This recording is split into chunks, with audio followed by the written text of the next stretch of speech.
ขอนอบน้อมแด่องค์พระรัตนตรัยเจ้าแก้วตั้งสามประการที่เป็นที่เปิงอันสูงสุดของหมู่เฮาเจ้าพุทธทั้งหลายก็กราบไหว้สามายังพระมหาเถระพระเถระพระสังฆาธิการครูบาอาจารย์จูรุจูตนโดยความเคารพยิ่งขอเจริญสุขเจริญธรรมจงบังเกิดมีแด่กันสาธุชนพุทธบริษัทจุผู้จุคนตีกำลังรับหับฟังกับรายการธรรมะกำยองกับตุกเจ้ายองป่าสร้าง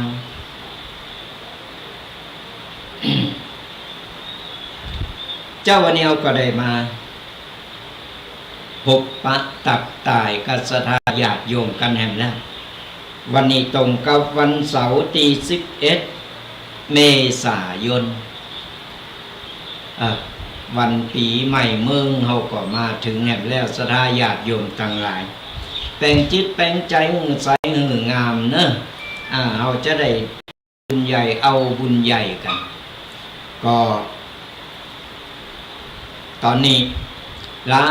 ลายคนหลายท่านลูกหลานปีน้องป่องไปที่อยู่บ้านไกลต่างบ้านต่างจ้องไปทยอยปิกกันมาละทยอยกันเข้ามาเพื่อที่จะมาซักเก่าดำโหคนเฒ่าคนแก่ตามประเพณีบ้านเฮาแต่ยังนะสดาญาติโยมตั้งหลายอากาศก่อห้อนลดก่อนดูแลกันตัว7 วันอันตรายตั้งเริ่มตั้งแต่ตะวามาแล้วก็ต่างคนต่างก็รีบต่างคนต่างก็ฟังที่จะปิกบ้านปิกเจ้ามาหาอุ้ยหาปอหาแม่มาหาปู่ย่าตายายกันปีหนึ่งก็จะได้ปิกมาหากันเนาะจะได้ซักเก่าดำโหมาเป็นวันครอบครัวที่อบอุ่นเป็นวันครอบครัวที่อบอุ่นจะได้มาปะมาปบมาปะมาเจอกันหาให้กึดเติงหากันแต่ทั้งนี้ทั้งนั้นอันตรายก็มีมากหลายมีหลายอันหลายอย่างด้วยกันเพราะฉะนั้นต้องระมัดระวังขับรถขับลาเนี่ยจะไปดื่มก็หู้โตเมาเอาของคนอื่นครับหรือว่าเอาของต้องออกไปตั้งนอกอยู่บ้านอยู่เจ้าสนุกสนานอยู่กับบ้านกับเจ้าอยู่กับครอบครัวก็พอก่อนออกไปตั้งนอกยิงสักกำหนึ่งในอากาศมันก็ร้อนสาดาญาติโยมตั้งหลายเหมือนเปิ้นฝึกเอาโต๊ะหมอนเอาหก โอ้อยู่ไหนกินไหนพอบ่ได้พอบ่ายค่อยมาละเอาละมันตึงแดดห้อนแดดร้อนอากาศก็แบบเป็นอกเป็นใจมลพิษก็นักโอ้มรสุมหลายอันหลายอย่างมันมาผสมมาห่มโล่งกันอยู่นี่เพราะฉะนั้นช่วงนี้7 วันอันตรายขับรถขับลาคือระมัดระวังหู้โตเมาเขาก็บ่ต้องออกไปก่อนเขาออกไปตั้งนอกเขาก็พยายามตั้งสติเพราะอารมณ์มันร้อนอากาศมันร้อนอารมณ์คนมันก็ร้อนเหมือนกันเยอะบัดตั้นอย่างเป็นข่าวเริ่มมาแล้วเป็นข่าวมาแล้วว่าโอ้พอกันมาได้บีบแต่ใส่กันมาได้อย่างบางอย่างว่าบัดพูดพำทำเพลงบอกฟังอะไรอย่างสักอย่างใส่ละคุยกันกลางตามันตึงอิดหน่อยเนอะใครมีลูกมีหลานต้องระมัดเราต้องดูแลคอยตักเตือนตัวเนอะสดาญาติโยมมีพ่ออีแม่ต่างหลายพอช่วงนี้มัน7 วันอันตรายเหมือนกูปีนั่นแหละคือมันต้องมีเหตุเกิดเหตุหลายอันหลายอย่างก็เอาใจแต่อารมณ์แล้วกับสมลงกับการมึนเมาเนี่ยลำบากมันยากเพราะว่าก่อนของมึนเมาเข้าไปแล้วมันขาดสติควบคุมสติตัวเก่าบ่ได้ก่อนเหล่าเข้าปากไปแล้วพน้องว่าน้ำเป็นนิสัยจากคนบ้าก็จากคนบ้าให้ก็ให้มันมีอันสปะกินกาอย่างมันก็จะไปอย่างอันตามยี่ห้อมันนั่นเขาจึงไม่อยากออกไปไหนสดาอยากยุ่มต่างหลายยิ่งอันตรายซ้ำเติมเขาระวังแต่คนอื่นเพิ่นบ่ระวังเหมือนกันมันก็อยู่ที่โดงของแต่ละคนเหมือนกันเพราะฉะนั้นเนี่ยถ้าเป็นไปได้มาถึงบ้านอยู่จ้องอยู่กับครอบครัวดีกว่ามีความสุขกว่ามีอย่างสดกินทำกินเอาไปแต่เฮาก็ห้ามบ่ได้เกี่ยวกับละอ่อนวัยรุ่นกำลัง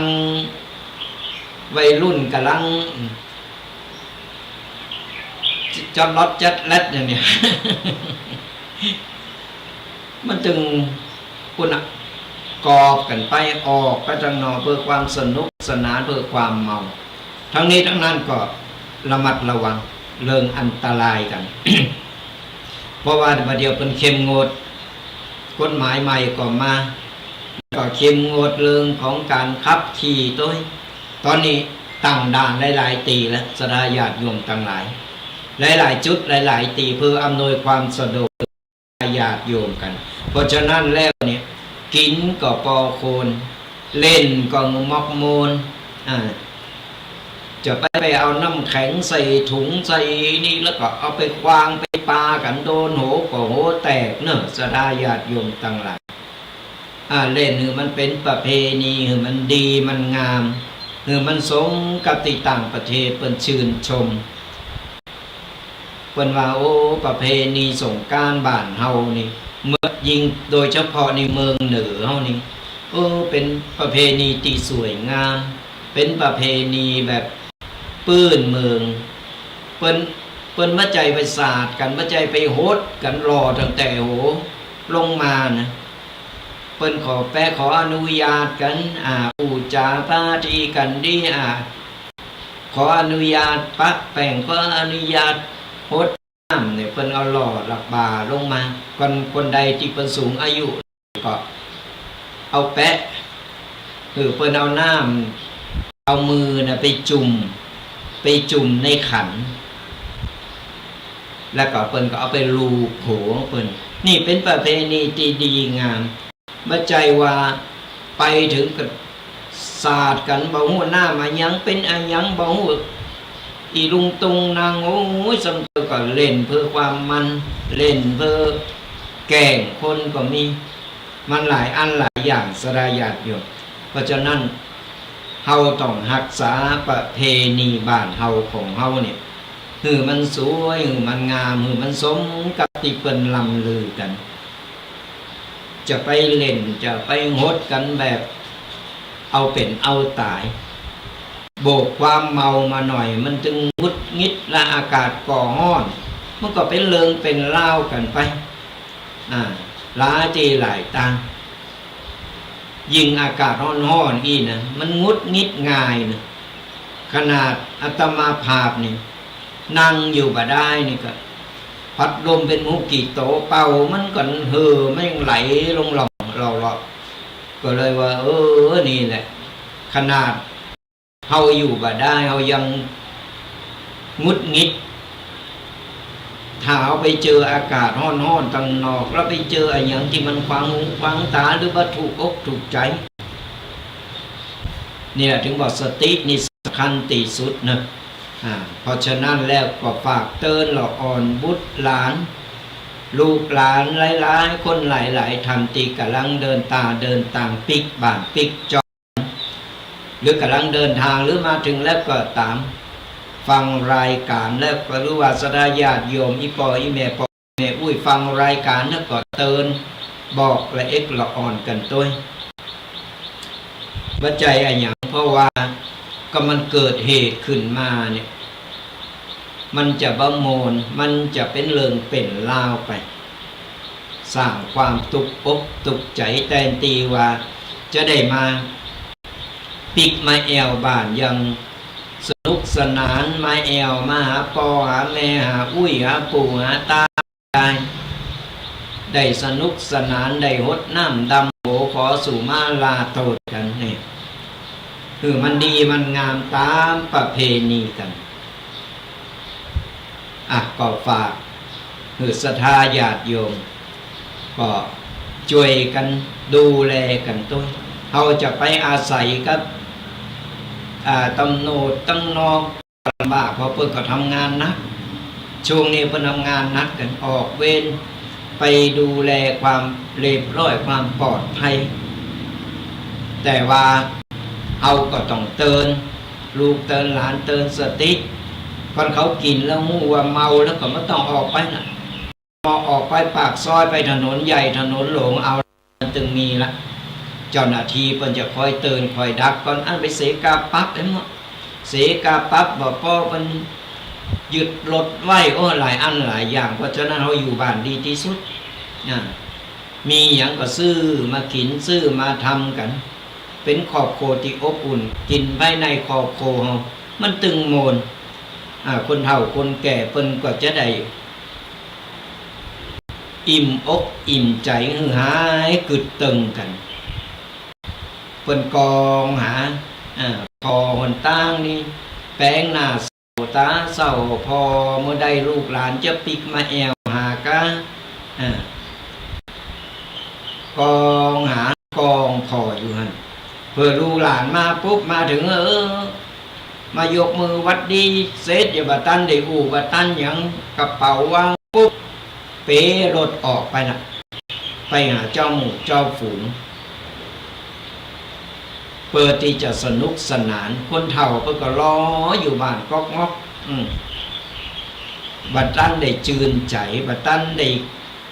กอดหลานบัตันได้หอมแก้มหลานนะเพราะฉะนั้นแล้วอยู่เป็นแบบจืนใจปีใหม่ปีหวานเตอหนึ่ง ก็เพราะฉะนั้นเตือนกันตัวเตือนละเอ็กละอ่อนบุตรหลานหรือว่าผู้ที่กำลังสนุกสนานหรือมึนเมาอยู่ก็ระมัดระวังกันตัวตอนนี้เป็นเริ่มมาตั้งแต่ตะวันและ7 วันอันตรายเพิ่นมีกันทุกจุดเพราะฉะนั้นต้องใจสติกันในการที่จะกินจะแอวอะไรยังก็ตามก็ฝากศรัทธาญาติโยมเอาไว้กันตัว ช่วงนี้คนเฒ่าคนแก่ก็ลำบากกันเรื่องของการสุขภาพอากาศมันร้อนเกินไปศรัทธาญาติโยมทั้งหลายอากาศมันร้อนอย่างตีวานั่นโรคฮิสโตกนี่ก็เริ่มเป็นกันมาหลายคนหลายท่านนะ ตามที่พ่อข่าวแล้วบัดเดี๋ยวนี้เป็นลมแดดบ้านเฮานั่นเพราะฉะนั้นต้องระมัดระวังกันอากาศก็ยังขมุกขโมอยู่ยังบดีแต่เพราะฉะนั้นต้องดูแลกันให้ดีเรื่องสุขภาพร่างกายยิ่งคนเฒ่าคนแก่ละเอ็กละอ่อนน้อยนี่นะตากแดดนักล่ำนะตากแดดนักล่ำก็ซ้ำจะเดี๋ยวเป็นปิกแดดเป็นฮิสโตก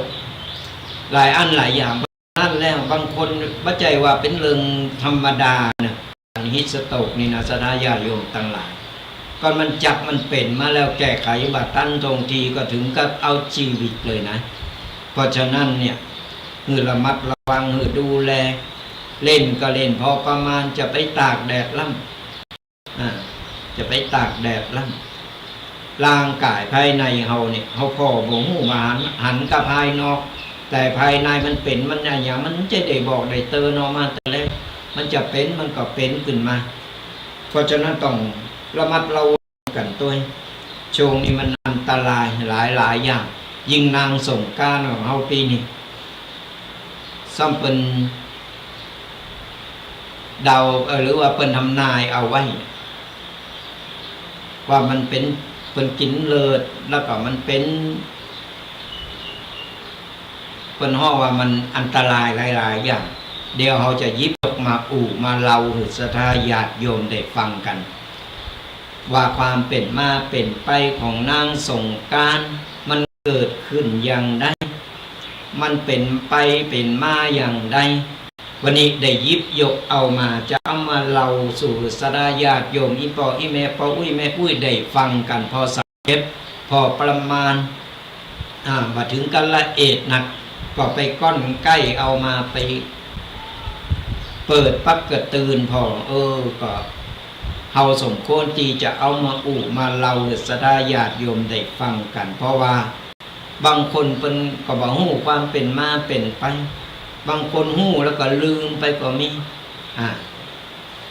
บางคนละเอ็กละอ่อนบาเดียวเดี๋ยวเพิ่นฮ้อว่านางสงกรานต์ก็นางสงกรานต์แต่บ่ฮู้ความเป็นมาเป็นไปอย่างใด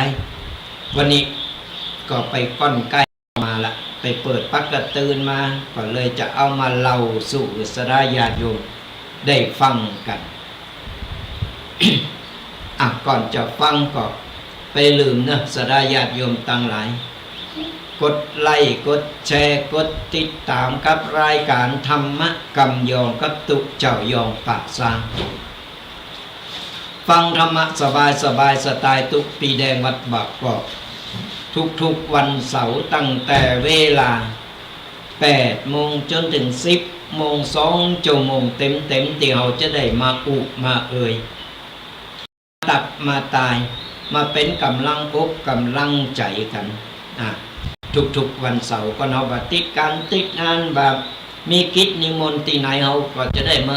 มามาตักมาตายกันเป็นเป็นกีมกันไปอย่างน้อยก็เป็นกำลังอกกำลังใจกันหลายช่องทางเนอะสราญาติโยมที่ฟังรายการอยู่สะดวกช่องทางใดก็สามารถติดตามกันได้ไม่ว่าจะเป็นทางวิทยุคืน104วัดฝายหินของเฮานี่ก็เปิดฟังกันได้หรือช่อง YouTube เครือข่ายต่างๆทางวิทยุก็ติดตามหลังต้วยกันได้หรือว่าจะเป็นทั้ง Facebook กลุ่มไลน์ต่างที่อาตมาภาพได้แชร์ไปพอตั้งใดสะดวกตั้งใดกดไลค์กดแชร์กดติดตามกันอย่างน้อยก็เป็นกำลังใจกันสราญาติโยมฟังไปตัวบุญก็ได้อย่างนั้นกดไลค์กดแชร์ไปคนที่เป็นกำลังตุกอกตุกใจมิติเปิงต่างใจทั้งใดเปิ้นก็สามารถเปิ้นได้หู้ได้หันได้ฟังธรรมะเปิ้นเข้าใจเปิ้นนำไปใจไปปฏิบัติก็เกิดเป็นผลบุญผลกุศลกับที่เปิ้นแชร์ก็เหมือนเอาหือธรรมะเปิ้นไปในโตนั่นแหละเอาเผยแผ่ธรรมะไปในโตเฮาก็ได้บุญได้กุศลเป็นบุญมหาอันยิ่งใหญ่เน้อศรัทธาญาติโยมทั้งหลายบุญในการหือธรรมะกับคนนี่นะถึงเอาหือธรรมะบ่จังเฮาเป็นก็บ่เป็นหยังกดไลค์กดแชร์หรือเอานำไปปฏิบัติบุญกุศลก็เกิดก็โตเฮาเหมือนกันนี่ศรัทธาญาติโยมทั้งหลายเพราะฉะนั้นกดไลค์กดแชร์กดติดตามกันกับรายการธรรมะกำยองกับตุเจ้ายองป่าซางก็ฝากกันเอาไว้ตัวในช่วงท้ายรายการเขาจะมีสายหน้าใหม่คือสราญาติได้ได้ได้ตักได้ตายกันก็ไผที่กำลังเข้ามาฟังรายการใหม่บ่ฮู้จักเบอร์โทรหรือว่าไผฟังอยู่แล้วจดเบอร์โทรเกมสมุดปากกาดินสอเอาไว้เดี๋ยวจะบอกเบอร์แห่งกรรมหนึ่งถ้าใครพอตั้ง Facebook ใครมีโทรศัพท์เปิดพอใน Facebook เนี่ยก็จะหันเบอร์โทรก็ขึ้นอยู่หั่นแต่ถ้ามาหันไปฟังตั้งวิทยุก็เกมปากกาสมุดดินสอเอาไว้เดี๋ยวจะบอกเบอร์แห่งกรรมนะตั้งใจจดกันเอาไว้เนอะจ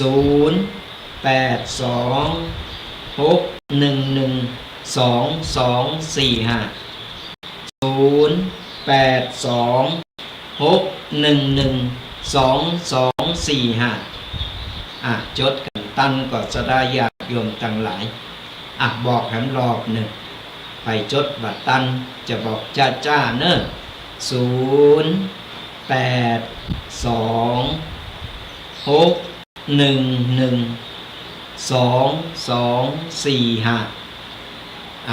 ก็จดกันเอาไว้ในชงท้ายรายการสักกึ่งชั่วโมงเราก็จะเปิดสายหน้าไม้สถานญาติโยมได้เอามามามาตักมาตายกันอย่างน้อยก็เป็นกำลังอกกำลังใจกัน ก็ฝากกันเอาไว้ตัวบัดนี้ลืมกัน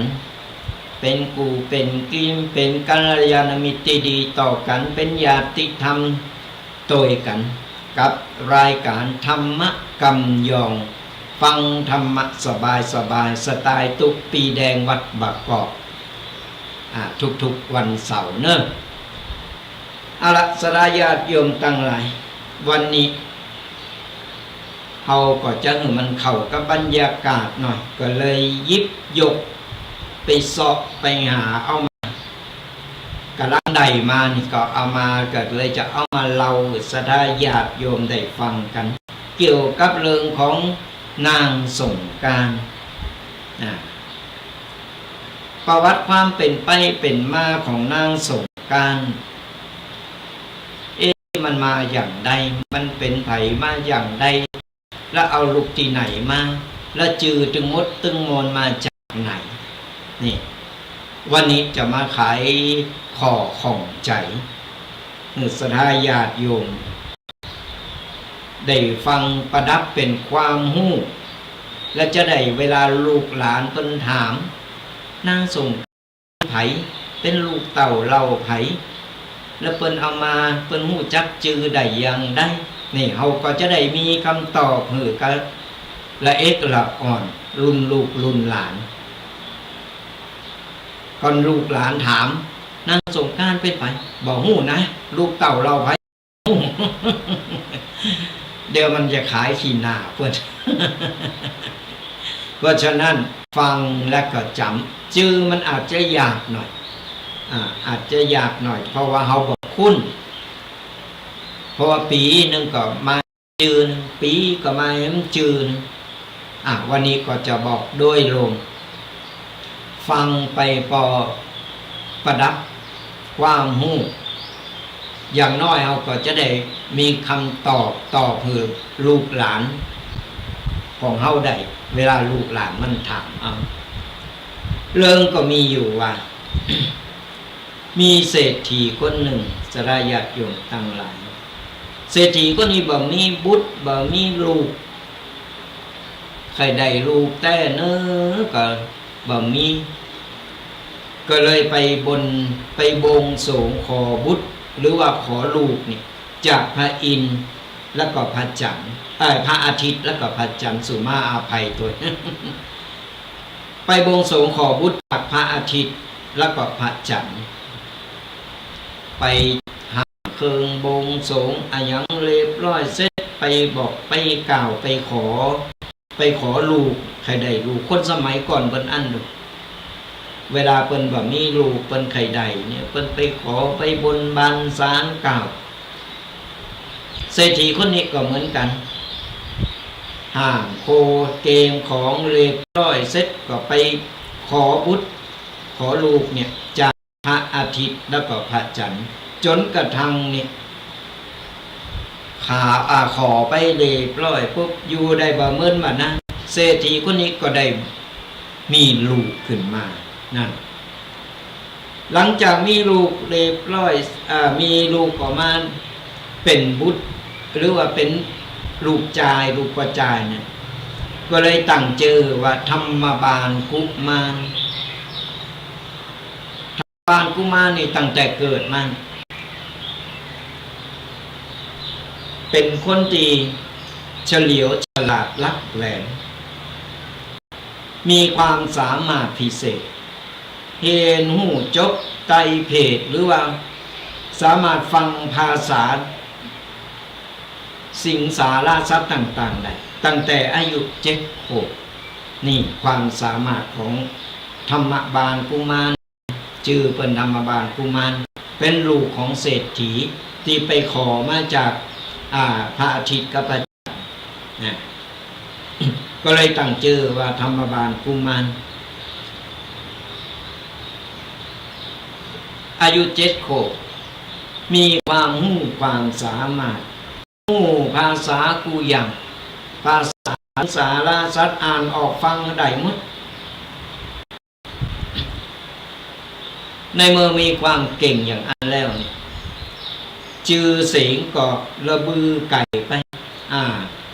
คนก็ไปเล่าไปบอกกันต่อว่าธรรมบาลกุมารเป็นคนที่เก่งกาจเราไปเรามาเลิงไปถึงทราบไปถึงเท้ากระบินลพมกระบินลพมนี่คือเป็นเทพเจ้าผู้มีอิทธิฤทธิ์เมื่อกระบินเท้ากระบินลพมทราบข่าว ก็จึงเสด็จลงมาลองภูมิมาก็เลยไขมาลองภูมิเพราะว่าเก่งแต่ตามคำลำลือก่อนเนี่ยท้าวกบิลพรหมก็เลยเสด็จลงมาลองภูมิ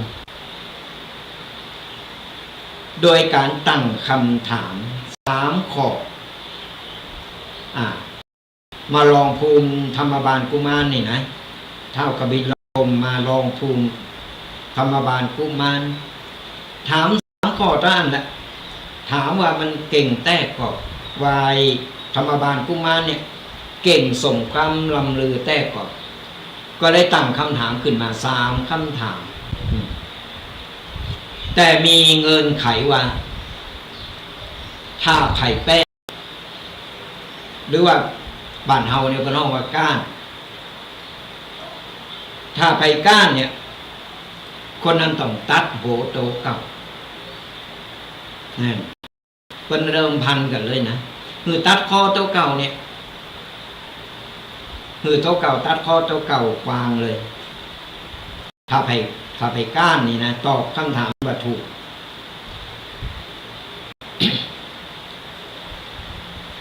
กนธรรมบาลกุมารตอบถูก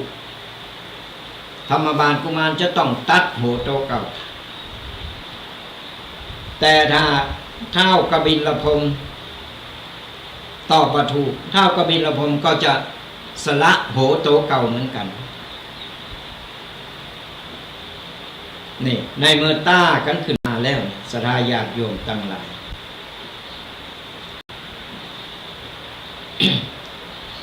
ท้าวกบิลพรหม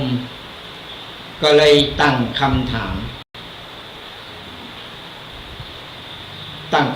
3 ข้อมีอยู่ว่าในเวลาเจ้าในเวลาเตงในเวลาเย็นหรือว่าแรงอูบะซื้ออูง่ายๆของเราก็คือเวลาเจ้าเวลาเตงเวลาเย็นหรือว่าแรงราศีหรือว่าสิริมงคลของมนุษย์อยู่ที่ไหนท้าวกบิลพรหมนี่นะเป็นตั้งคำถามกับธรรมบาลกุมารเนี่ย3 ข้อด้วยกันโทษกรรมก็คือในเวลาเจ้าเวลาเตงเวลาราศีหรือว่าสิริมงคลของมนุษย์เฮาเนี่ยมันอยู่ที่ไหนเป็นกำกึดศรัทธาญาติโยมลองตายพอแล้วว่ามันอยู่ตั้งไหนอาตมาพาก็กึดถอกเหมือนกันเนอะ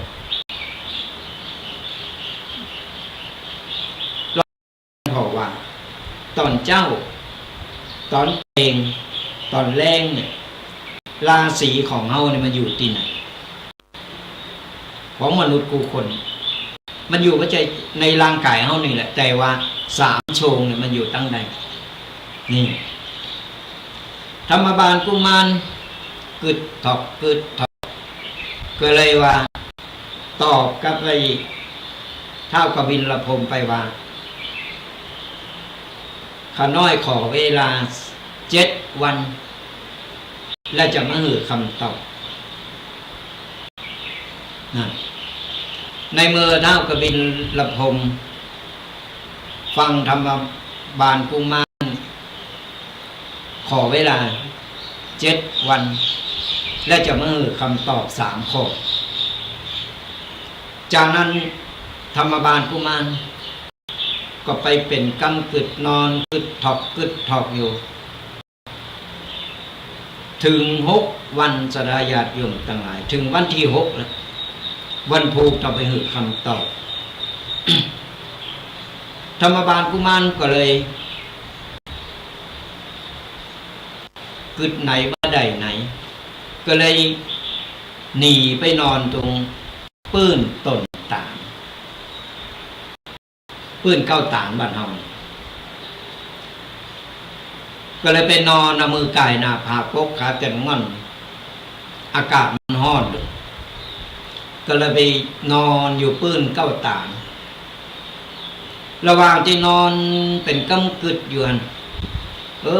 มีนกอินทรีสลาญาติโยมทั้งหลายนกอินทรีสองโผเมบินมาเกาะเก้าตานนั่น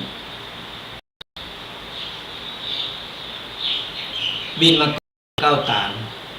แล้วก็เลยลำพึงลำพันอู่กันนกอินทรีสองโผเมนี่นะยืนเกาะเก้าตานแล้วก็ปรึกษาหารือกันธรรมบาลกุมารนอนอยู่ปื้นเก้าตานก็หลับพกฟังกันไอ้นกอินทรีสองโตโผเมนะก็ปรึกษากันเรื่องเกี่ยวกับกายเกี่ยวกับความเป็นความตายต่างๆนานาสัพเพเหระปรึกษากันธรรมบาลกุมารฟังอยู่เลยปิ้งขึ้นมาย้อนไปถึงคำถามของ ต้าไอ้อย่างเขาก็ลืมชื่อไปละ ต้ากระบินละพรมนี่ก็ย้อนไปถึงคำถามก็เป็น3 ข้อบังเอิญนกอินทรี2 โตนี่มันอู่กันธรรมบาลกุมารก็เลยได้ข้อคิดเลยเอากำอู่ของนกอินทรี2 โตนี่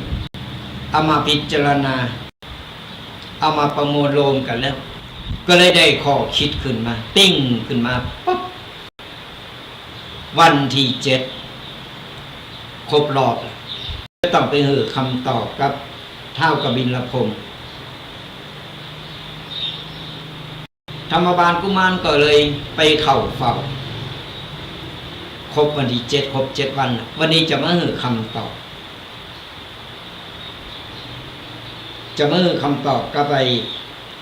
ท้าวกบิลพรหมเมื่อท้าวกบิลพรหมคือธรรมกุบาลธรรมบาลกุมารเนี่ยเขาอู่ไปอู่มากกว่าใครลง ธรรมบาลกุมารเนี่ยก็เลยว่าวันนี้มาเข่าเฝ้าจะมาตอบคำตอบ3 ข้อที่ท่านได้ถามเอาไว้เมื่อท้าวกบิลพรหมได้ยินอย่างที่ถามไปตอนเจ้าตอนเตงตอนแรงราศีของคนมันอยู่ที่ไหน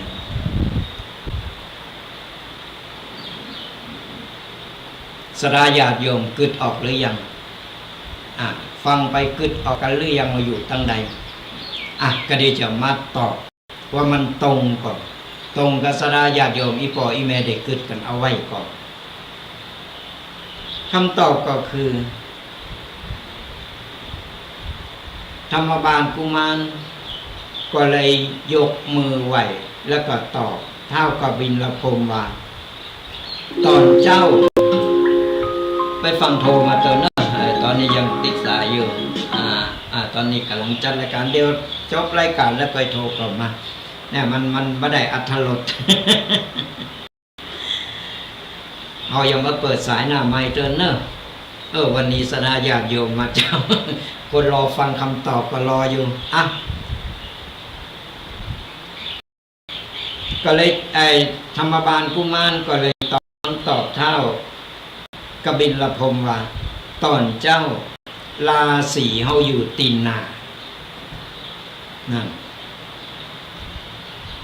ยื้อตอนเจ้าราศีเฮาอยู่ตั้งหน้าเฮาสังเกตปัสราญาติโยมทั้งหลายที่เฮาทำตามกันมาตึงวันนั่นก็คือมนุษย์เฮาตอนเจ้าตื่นมาต้องล้างหน้า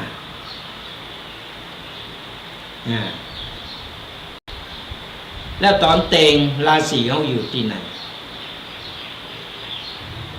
ตอนเตงราศีของเฮาอยู่ติอกมนุษย์เฮาจึงต้องปะพรมน้ำตีหน้าอกคนสมัยแบบเก่าเพิ่นอันแล้วตอนแรงราศีของคนเนี่ยมันอยู่ที่ไหนตอนแรงราศีอยู่ติเท้าหรือว่าติตีนสุมาอภัยสายาติโยมอยู่ที่เท้าเพราะฉะนั้นเนี่ยเวลาก่อนจะนอนมนุษย์คนเราจึงต้องล้างเท้าก่อนนอนนี่จำได้กันก่อนนี่เวลาเป็นถามเราละออนถาม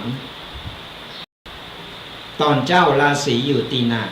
ตอนเตงราศีเขาอยู่ตีอกตอนแรงราศีเขาอยู่ตีเท้าเมื่อท้าวกบิลพรหมได้ฟังอย่างอันแล้วท้าวกบิลพรหมก็เลยตบมือหือกับธรรมบาลกุมารตบมือ3 ครั้งถูกต้องก็เลยกลายเป็นว่าท้าวกบิลพรหมก้านธรรมบาลกุมารเพราะคำตีปัญหาเนี่ยมันถูกต้อง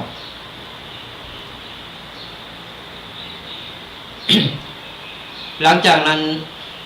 ท้าวกบิลพรหมก็เลยหักษาสัจจะตัดสินใจว่าในเมื่อเอาแป้แล้วเรื่องเอาก้านแล้วเนี่ยจะย่อมรักษาคำสัตย์ตีได้ตัดเอาไว้ก็คือจะตัดหัวตัวเก่าจะตัดคอตัวเก่าแต่ทั้งนี้ทั้งนั้นท้าวกบิลพรหมเป็นคนที่มีอิทธิฤทธิ์เป็นคนที่มีอิทธิฤทธิ์ก็เราเนี่ยถ้าตัดโหแล้วหรือว่าตัดข้อออกไปแล้วเนี่ยโหเนี่ยก็เอาควางขึ้นไปบนเอาไปวางบนแผ่นดินหรือว่าเอาไปวางบนดินครับมันตกดินง่ายๆบ้านเฮาถ้ามันตกดินไปปุ๊บแผ่นดินนั้นจะลุกเป็นไฟหากโยนขึ้นไปบนอากาศฝนก็จะแรงหากเอาไปควางลงในมหาสมุทรน้ำในมหาสมุทรก็จะเหือดแห้งลงไปเพราะฉะนั้นก็เลยตัดสินใจจะทำอย่างใดดีจะเยะอย่างใดดีแต่บ่ยอมเสสัจจะเพราะว่าโหของท้าวกบิลพรหมเป็นโหที่ศักดิ์สิทธิ์ก็เลยตัดสินใจนึกขึ้นได้ว่าท้าวกบิลพรหมมีธิดาอยู่7 องค์หรือว่ามีลูกสาวอยู่7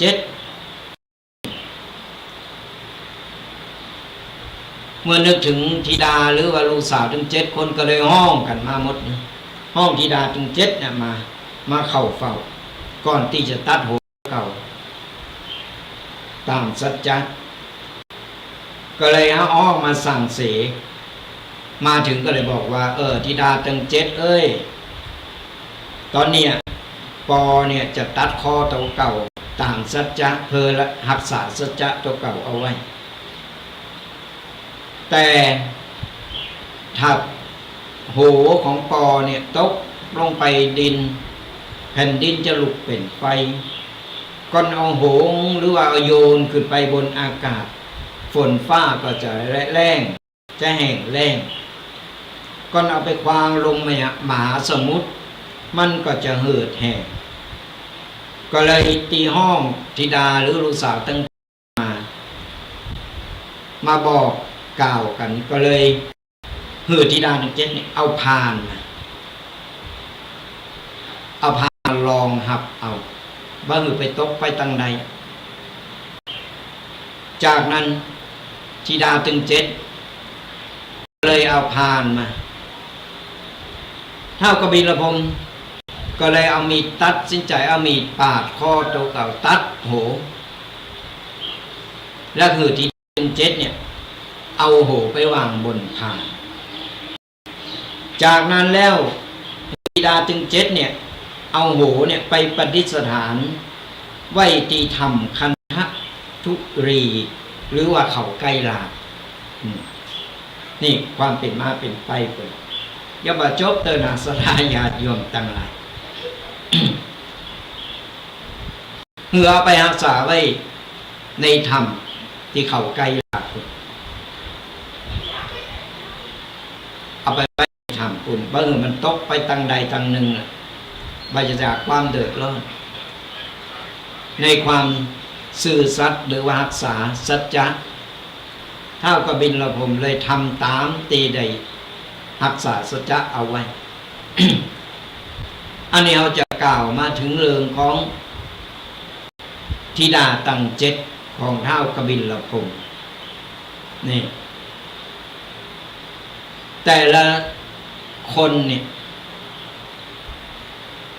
จะมีวันต่างกันมีชื่อต่างกัน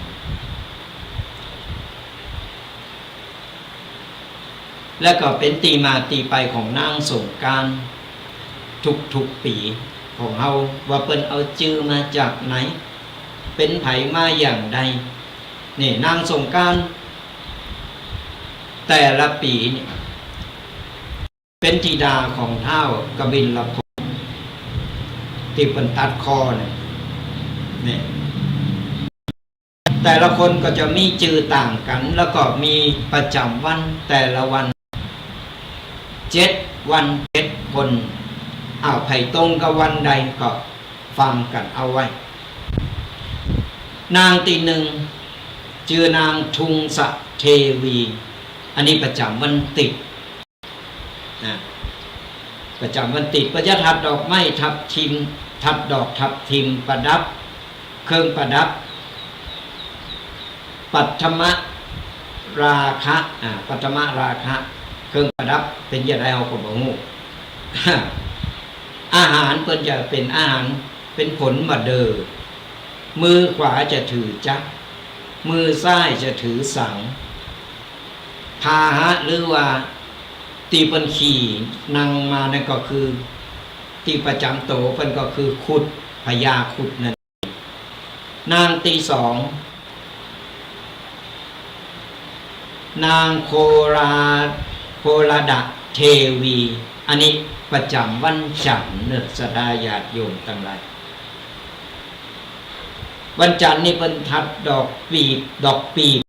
บเป็นอย่างใดนี่เขาก็บ่เคยฮู้นะไผฮู้เดียวมาอู้กันนำดอกปีบเขาก็ไข่หันเหมือนกันเนาะเครื่องประดับมุกดาหารเครื่องประดับมุกดาหารชอบอาหารเป็นน้ำมันนี่สดาญาติโยมทั้งหลายมือขวาจะถือผ้าขันมือซ้ายจะถือไม้เต้าพาหะประจำโตก็คือเสือนางธิดาตีสามนางรากษะเทวีวันอังคารปัญจทัดดอกโกหลงเครื่องประดับโมลาอาหารก็คือเลิศมือถือตีศูนย์มือซ้ายถือธนูพาหะหรือว่าสัตว์ประจำโตเป็นก็คือหมูมาธิดาตีสี่นางมันทาเทวีอันนี้ประจำวันพุธปัญจทัดดอกจำป่า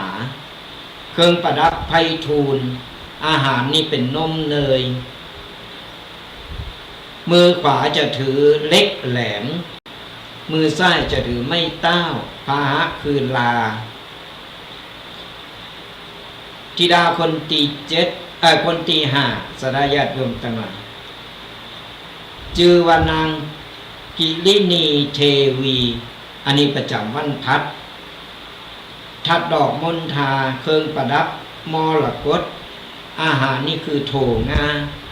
มือขวาถือผ้าขันมือซ้ายถือปืนพาหะคือจ้าง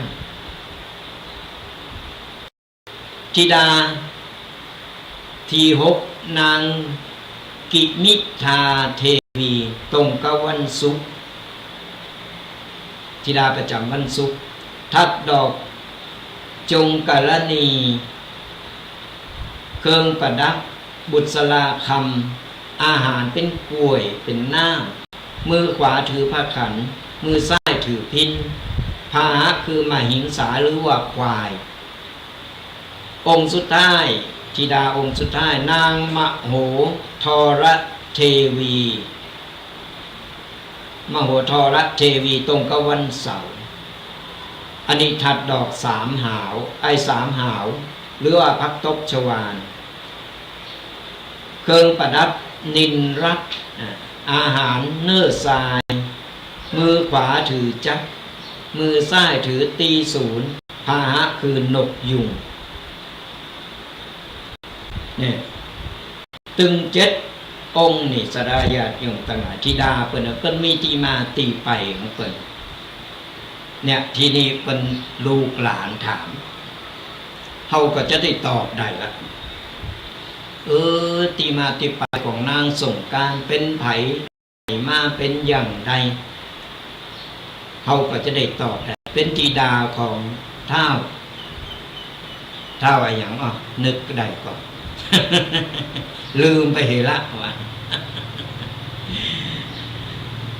กบิลพรหมเนี่ยตึง7 ตน7 องค์และหน้าที่ของนางสงกรานต์แต่ละปีมีหน้าที่ทำมาฟังกันต่อในทุกๆปีเมื่อดวงอาทิตย์ย้ายเข้าสู่ราศีเมษหรือวันมหาสงกรานต์ธิดาตึง7จะพัดเป็นหมุนเว้นกันมาอัญเชิญพระเศียรหรือว่าโหของพระบิดาที่เอาไปไว้ในถ้ำสดาญาติโยมทั้งหลาย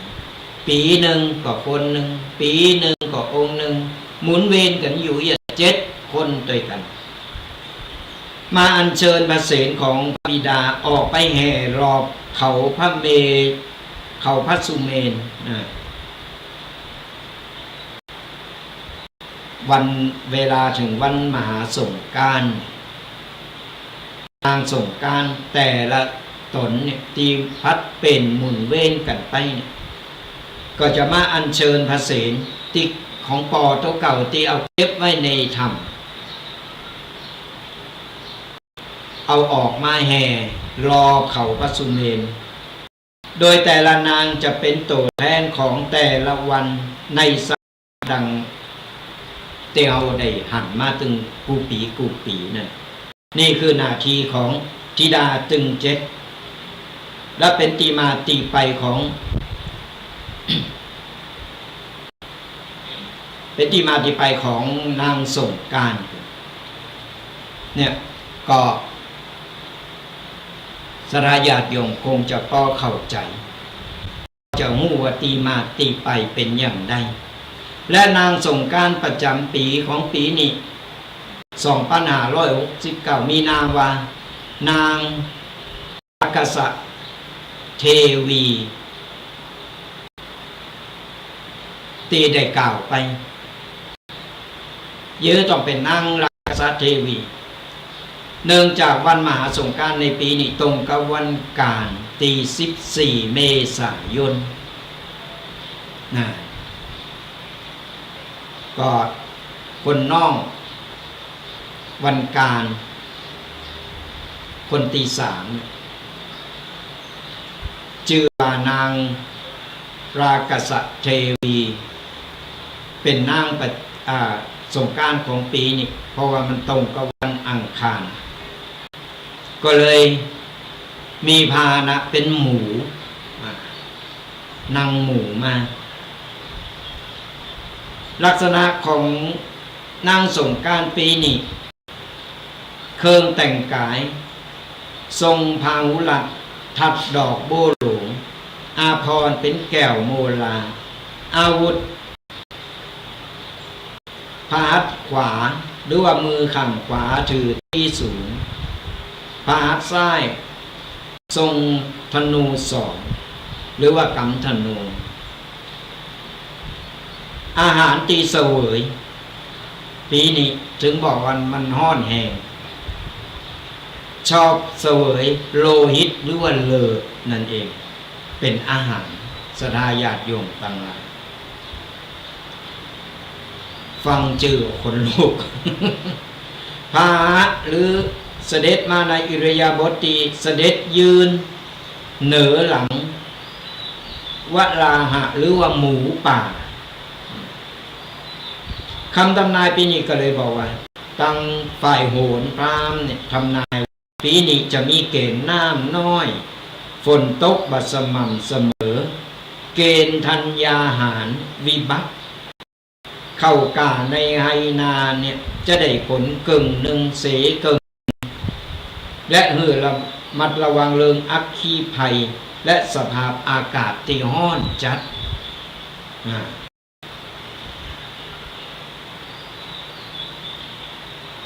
เนี่ยฟังแล้วเขาก็โอ้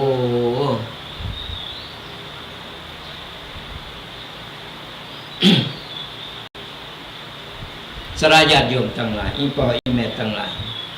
ได้ฟังที่อาตมาภาพเอามาอุมาเล่าก็ถึงบอกว่านางสงกรานต์ปีนี้เป็นเสวยเลิศเป็นกินเป็นอาหารและส่งหมูป่ามาโหรเปิดก็ทำนายแล้วว่าช่วงนี้จะเป็นวิกฤตห้อนแห้งอัคคีภัยระวังอันตรายต่างๆเพราะนางสงกรานต์กินอาตมาภาพถึงได้เกินแต่โหเริงว่าระมัดระวังกันปีนี้เป็นปีที่อันตรายใครมีลูกมีหลานก็บอกกล่าวลูกหลานเล่าลูกหลานฟังปีนี้นางสงกรานต์เป็นกินเลิศเป็นอาหารเนอะแล้วก็ระมัดระวังเรื่องอัคคีภัยความร้อนถึงอากาศร้อนถึงคนเนี่ยมันจะสมพงกันมันจะทำให้คนเนี่ยบ่าดุดันเหมือนหมูป่า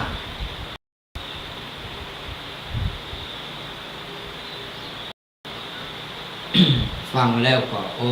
หดหูใจสลายญาติโยมตั้งหลายเมื่อเดียวมันก็ฮอดใหม่ได้แล้วก็เรื่องราวต่างๆเรื่องราวต่างๆก็เกิดขึ้นบางหัวยังเขายากมากแพงน้ำมันก่อแป้งเนี่ยมันหลายๆอันหลายๆอย่างมันสุมอยู่ในหูเพราะฉะนั้นเราต้องตั้งสติดีของมึนเมาเผาใดก็เผาลงไปเอามาหอมปากหอมคอก็ฝากสลายญาติโยมไว้เป็นข้อคิดกันกับงานสงกรานต์ในปีนี้ ก็ฝากติดตามกันไปกับรายการธรรมะกำยองกับตุกเจ้ายองปากซางฟังธรรมะสบายสไตล์ตุกปีแดงวัดบากกอกทุกวันเสาร์เราก็จะได้มาพบปะเจอกันได้มามาได้มาเป็นกำลังอกกำลังใจกันแต่ละครั้งแต่ละทีเอามาก็ได้ไปก้อนใกล้เอาปกิณกะต่างๆมามามาเล่าสู่กันบางคนเพิ่นก็ได้ฟังมาแล้วบางคนยังไม่ได้บางคนฟังแล้วก็ลืมพอว่าได้นำไปปฏิบัติเฮาก็ยิบยกมามากันเป็นกูเป็นกินกันก็ฝากกันเอาไว้สำหรับศรัทธาญาติโยมตีฟังรายการตั้งFacebook ช่อง YouTube กลุ่มไลน์ต่างๆหรือว่าฟังทางวิทยุและทางคืน104แล้วก็เครือข่ายต่างๆสะดวกตั้งใดก็ฟังตั้งนั้นถ้าไปฟังทางช่อง YouTube กลุ่มไลน์ หรือ Facebook ก็กดไลค์กดแชร์กันไปอย่างแล้วก็แชร์ธรรมะให้เพิ่นได้ฮู้ได้หันได้ฟังกันเป็นการเผยแผ่ธรรมะไปช่วยกันไปในโตถึงวันนี้เรื่องราวต่างๆเกี่ยวกับตุจาพระเน้นก็เริ่มไม่อำนาจมาเป็นละลอกมาเป็นเตอบึดหนึ่งก็ตุเจ้าตั้งนั้นบึดหนึ่งก็ตุตั้งเพโอ้ยหลายอันหลายอย่างเฮาก็ฟังพองไปเสพข่าวจนลืมหูลืมตาบ้าขึ้นมันมีตึงข่าวแต่ข่าวปลอมอันใดที่มันแต้ก็ไปตามกับตามเวรตามกฎหมายเปิ้นไปอันใดที่มันบ่แต้อย่างใดเฮาก็ไปคิดแล้วก็วิเคราะห์แยกแยะเอามันถึงเป็นอย่างนี้พอไก่งานใหญ่งานหลงมาปุ๊บเดี๋ยวก็มีเรื่องนั้นเข้ามาเรื่องนี้เข้ามาตึงแต้พ้องบ่แต้คนเป้เหละเฮาก็ไปเสพข่าวจะไปตื่นข่าวกันเกิดไปสำหรับข่าวของพระสงฆ์ต่างๆก็เหมือนกันติสรายาติโยมได้ข่าวกันมือบักกี่วันนี่ตั้งอำเภอป่าสร้างนี่ก็หลายข่าวในตระกูลของเฮานี่หลายข่าวแต้พองข่าวปลอมพองฟังแล้วก็พิจารณาเอาต้องแยกแยะไผทำบัดดีอย่างใดก็กรรมของเพิ่นก็รับกรรมไปที่เพิ่นทำดีที่เพิ่นปฏิบัติดีเฮาเคารพนับถือตึงวันสดาญาติโยมทั้งหลายเฮาเข้าวัดมันเฮามากราบพระประธานเฮามาไหว้พระเจ้าเฮาจะไปป่าเนาโตหนึ่งเหม็นตึงของมันก็จริงแต่เฮาต้องแยกแยะสดาญาติโยมทั้งหลายเหมือนกันวงการไหนก็ตามไม่ว่าจะเป็นวงการคือทุกวงการมันมีผลเปละกันไปต่างคนต่างการเล่งดูการดูแลการอยู่การเป็นมันก็เลยจิตใจนิสัยใจคอมันก็เลยแตกต่างกันไปอันใดที่เฮาแยกแยะเป็นโซนไปมันก็บ่ซีเรียสแต่ก็เอาไปเหมาโลมมดมันก็บ่เป็นไปบัสรายาโยมทั้งหลายขนาดนิ้วเฮาใน5 นิ้วในคนเดียวนี่อย่าว่าต่ำคนก็ต่างคนต่างจิตต่างใจเฮาก็บ่ได้ว่าไผเฮาก็บ่ได้ว่าไปติฉินไผตั้งใดเฮามีหน้าที่ทำอย่างเฮาก็ทำไปข่าวเฮาฟังได้ก็ฟังไปอันใดที่มันฟังแล้วมันบ่ใจเรื่องที่ต้องเก็บมาคิดเฮาเลยปล่อยมันผ่านไปจะไปตื่นข่าวกันเกิดไปก่อนเฮาตื่นข่าวไปแล้วเรื่องน้อยเรื่องเล็กเรื่องน้อยเนี่ยมันก็กลายเป็นเรื่องใหญ่เรื่องโตไปข่าวมันก็คือข่าวมันบางทีก็มันก็ได้กันกล้องมาพองไม่ได้กันกล้องมาพองเขาก็ว่ากันมันหน้าที่ไว้หน้าที่มันจะได้ญาติโยมต่างหลายเพราะฉะนั้นการเสพข่าวฟังข่าวเขาก็ต้องคิดวิเคราะห์แยกแยะเอาคนบ่เก่าบ่ดื้อหมู่ไม่ยิงเพิ่นใส่ต่างหูก็เพราะอย่างโทงหูเอาไว้เพื่อหูมันหูเบาคนบ่เก่าเพิ่นว่าอันเด้อพอไม่ยิงเป็นคนที่เป็นคนที่อ่อนโยนอ่อนแอแต่ถ้า อย่างน้อยเนี่ยใส่กระดอกหูหรือว่าใส่ต่างหู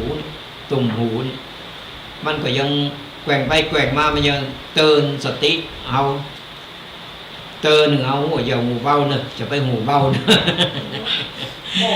อาราสนะโยมตั้งไหนก็อู่ไปอู่มาเอาก็มาพอนาฬิกายังมีเวลาเหลืออยู่วันนี้จะเปิดสายหน้าไม้เจ้าหน่อยมันสลาญาติโยมได้โทรเข้ามาอู่มาแต่เจ้าคนใดจะใครอู่เลยโทรมาก่อนอ่ะตอนนี้เอาเปิดสายหน้าไม้กันลักษณะญาติโยมทั้งหลายเปิดสายหน้าไม้สนะญาติโยมได้โทรมาอู่มามาตายกันไปฟังอยู่ตั้งใดอากาศเป็นอย่างไรกำลังเล่นน้ำกันกันหรือว่าลูกหลานมาแอวบ้านกำลังต้อนรับลูกหลานอยู่ไปอยู่ตั้งใดไปสะดวกโทรกันเข้ามา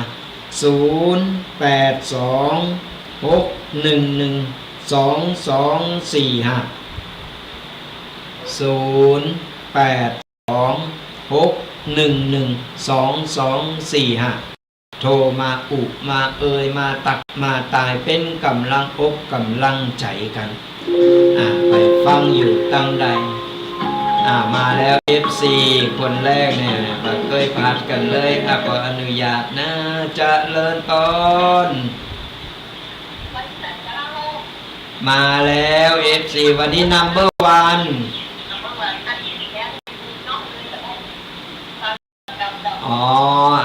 เป็นอย่างวันนี้เป็นได้พ้องอากาศดีแจ่มใสแต่แต่ร้อนอยู่เนาะ อากาศเริ่มดีขึ้นมาเริ่มร้อนแล้วแต่ว่ายังมีหมอกควันหมอกฝุ่นอยู่แต่ก็ยังเบาๆลงไปละบอกเหมือนก่อนเหมือนชงก่อน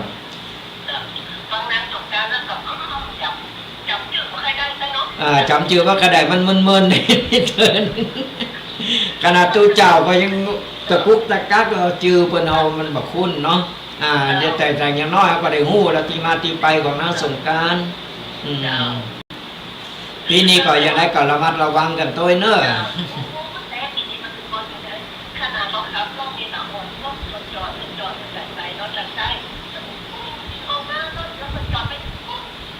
นั่นแหละเนี่ยเราระวังแล้วนะแต่คนอื่นนะ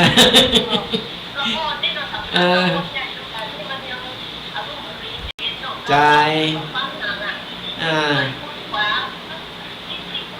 จริงเรามีกองฮอเข้าไปซ้ำให้เลยก็ระมัดระวังกันตัวให้เวลาเดินทางไปไหนมาไหนระวังตึกคนตึงเฮานั่นแหละ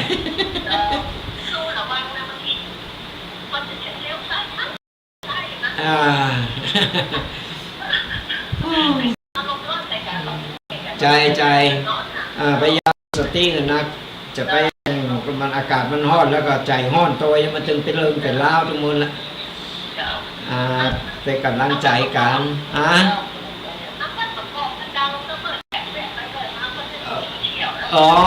เขาไปดังจนเปินเตอเขาอยู่ของเขาอยู่อีดีละยังไม่อยากดังเตอ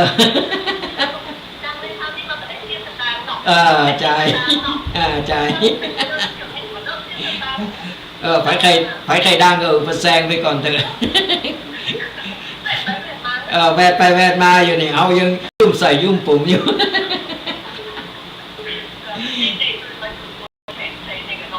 ใจ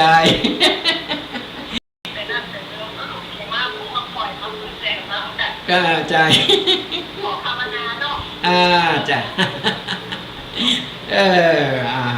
บุญอาสาเนอะบุญอาสาเจริญปอนเสียงเจ้าไอ้คุณจับได้ฮะแม่อายตาต่อเนาะตาต่อนมาแล้วเป็นได้มองตาต่อนวันนี้อากาศ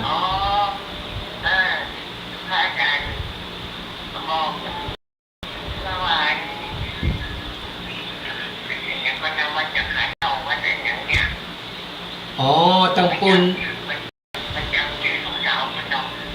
ประจำมาได้นี่เจ้าเนาะ จือปัญญาจือเป็นสมัยก่อนปัญญาแต่ว่าแต่นางสงกรานต์ปีนี้เนี่ยเป็นไข่ฮ้อนแห้งหน่อยตรงกับวันการเนาะตรงกับวันการเป็นฉลาเป็นกินเลิศฮะไปทางวันออกหน้าไปทางวันออกบุญรักษาโทรกันเข้ามาเนอะฟังอยู่ตั้งใด0826112245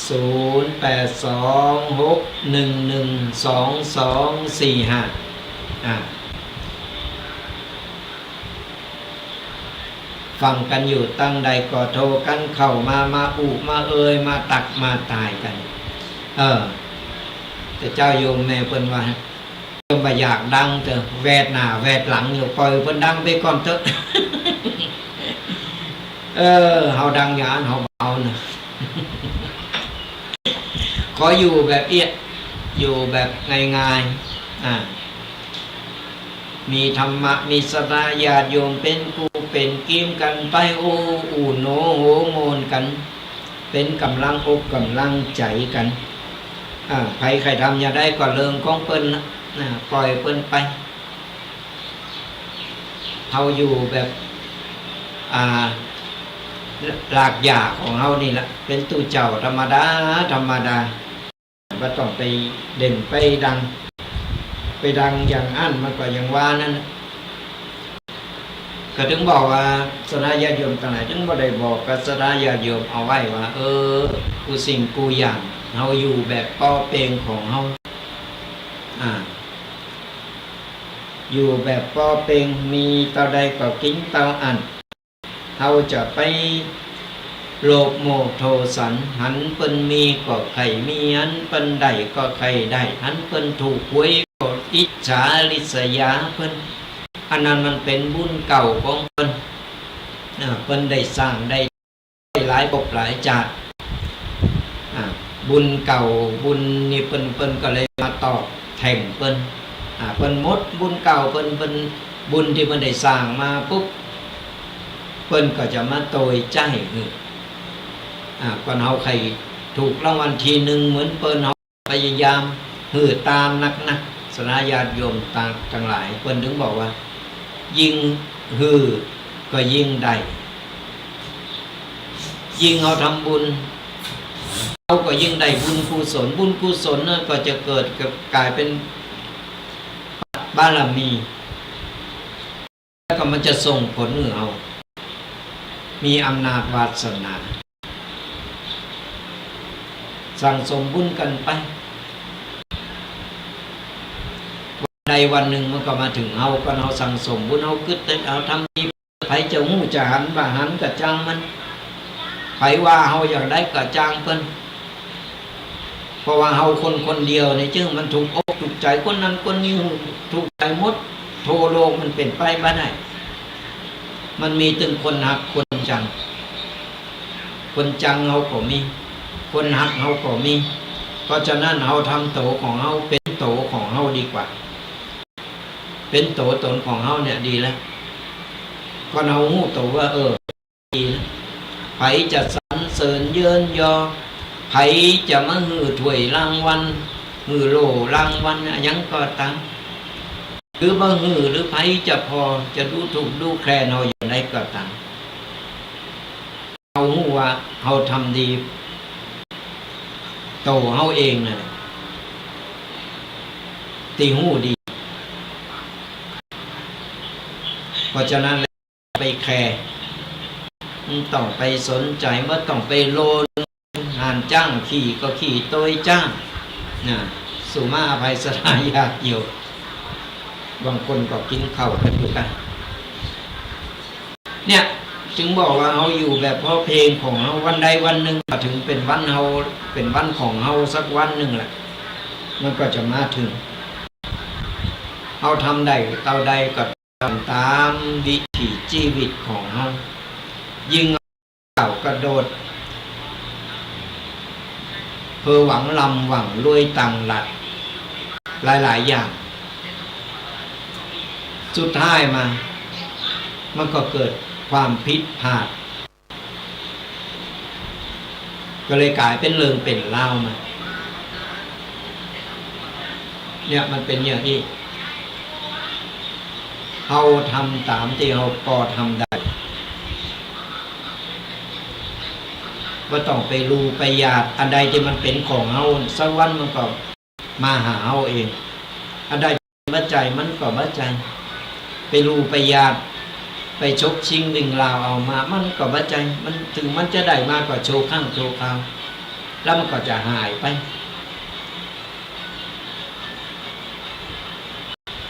มันเป็นอย่างนี้เพราะฉะนั้นแล้วเราจงพอใจในสิ่งที่เรามีอยู่พอใจในสิ่งที่เราทำอยู่ก็ต้องไปดิ้นรนหรือว่าไปทำทุกวิธีทางบ่ได้ด้วยเล่ห์ก็เอาด้วยกลน่ะมันเป็นอย่างนั้นก็ลองคิดพอ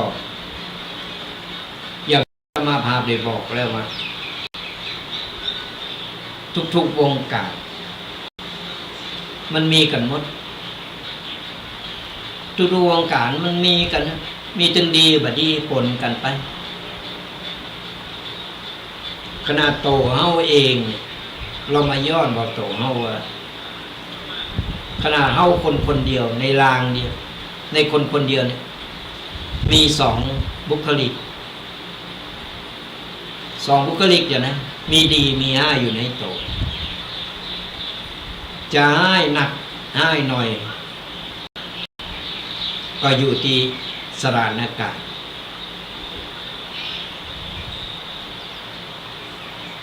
เมื่อเจอกระลองบทกำลังไข่โหกำลังอารมณ์ดียิ้มอารมณ์ดีปุ๊บไปเจออย่างที่มันมาคัดหูคัดตาหรือว่าเจออย่างที่มันทำให้อารมณ์เสีย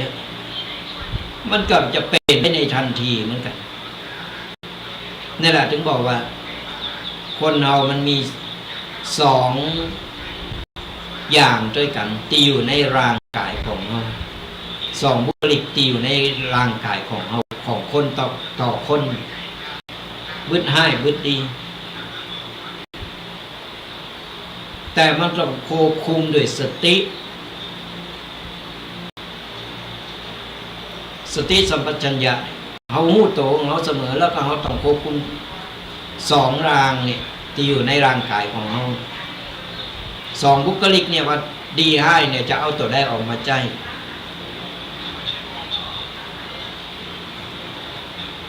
พอมันตีอารมณ์คนเรามันแปรปรวนยิ่งอากาศร้อนอากาศมันร้อนแปรปรวนบึดให้บึดดีบึดงุดงิดมันมีหมดในรางเดียวและอันนี้โซนโลงคนจำนวนหนักเจ้ามันดีหมดมันเป็นไปบ้านการโบสถ์พระโบสถ์เนนเหมือนกันสลายญาติโยมต่างหากว่าจะเป็นตู้เจ้านุ่งผ้าเหลืองห่มเหลืองแล้วจะต้องเป็นคนจีสละแล้วก็ดีหมดกุศลบางคนเป็นโบสถ์ร่างกายได้แต่ยังไม่ได้โบสถ์ใจก็มีบางคนบางท่านบางตนเป็นโบสถ์ตึงกายตึงใจก็มีมันอยู่ที่การปฏิบัติการประพฤติปฏิบัติของบุคคลในเมื่อเป็นปฏิบัติไม่ได้เพื่อก็ลุดไปใครปฏิบัติได้ปฏิบัติดีปฏิบัติชอบเพิ่นก็เจริญก้าวหน้าในทางธรรมไป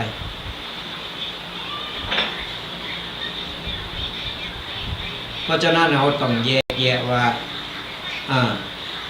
ตุอันนั้นบัดนี้ต่อไปนี่อย่าไปเข้าวัดบ่เข้าวัดนะบ่รู้จะไปไหว้ไผบ่รู้จะไปอันนั้นเพิ่นว่าเฮาผ่านโดยบ่รู้ตัวหันคอมเมนต์มาตลอดโอ้ตู้เจ้าอย่างนี้แล้วก็ไปด่าไปว่าเพิ่นคืออันนั้นเป็นกรรมของเพิ่นเพื่อจะพิจารณาถูกกับกรรมของเพิ่น ยิ่งเอาไปต่อว่าเอาไปด่าไปว่าเปิ้นมันจะเป็นกรรมของเฮานะจากที่ก่อนเฮาอยู่เฉยๆเฮาปล่งเฮาวางเฮาปล่อยมันเป็นกรรมของเปิ้นก็ต้องใจกรรมตามกรรมของเปิ้นนั่นแหละบ่ว่าเปิ้นผลมันจะออกมาอย่างใดใครทำอย่างใดมันก็ได้อย่างนั้น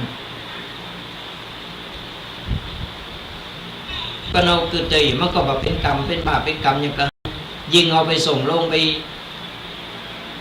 แชร์ตัวบางคนก็หันชอบจังข่าวตุกเจ้าพระเนรกดแชร์วันนี้ใครโหกันด่ากันคอมเมนต์ด่ากันแต่โดยบ่งูตนงูปลายอันนี้ไม่ได้มาออกโตหือกันตุกเจ้าพระเนรเหมือนกันก็ถึงบอกว่ามันมีทุกๆวงการดีบ่ดีผลก็อยู่อันนั้นเราต้องแยกเปิ้นบ่ดีก็เรื่องของเปิ้นกรรมของเปิ้นที่เฮาเข้าวัดนี่เพราะหยังเฮาไปกราบพระประธานเฮาไปกราบพระเจ้าระลึกนึกถึงคุณของพระสัมมาสัมพุทธเจ้าใจเฮาก็สุขแล้วเขาจะไปยึดติดกับตุเจ้าพระเนรตนนั้นตนนี้หล่อตนนั้นงามกันไปเนี่ยกันแบบปั๊บตุเจ้านี่ตึงบัดตานจะตานกับตุนะมันไม่ได้บุญได้กุศลสดาญาติโยมต่างๆจะไปยึดติด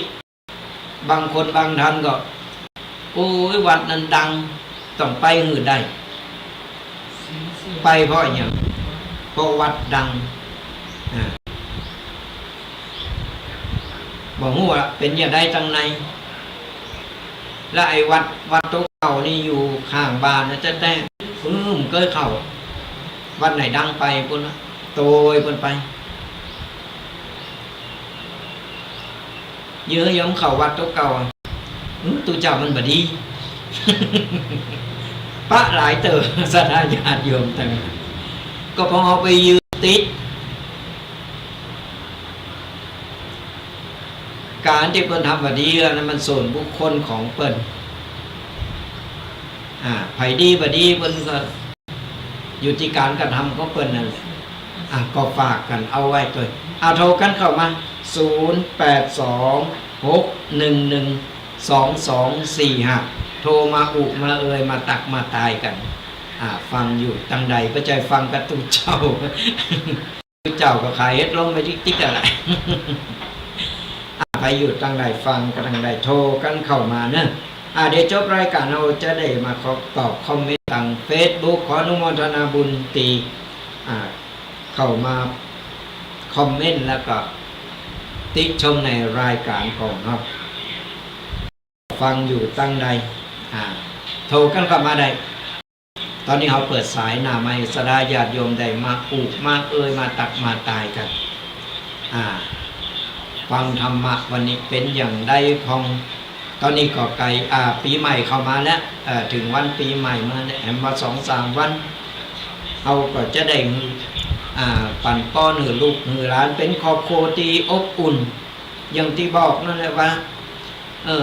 ซอกอย่างทำอย่างมากินกันในบ้านอยู่ในบ้านเราดีกว่าสบายใจสนาญาติโยมตายขออนุญาตหับสายกันเนอะเจริญพรฮัลโหลฟังอยู่ทางไหน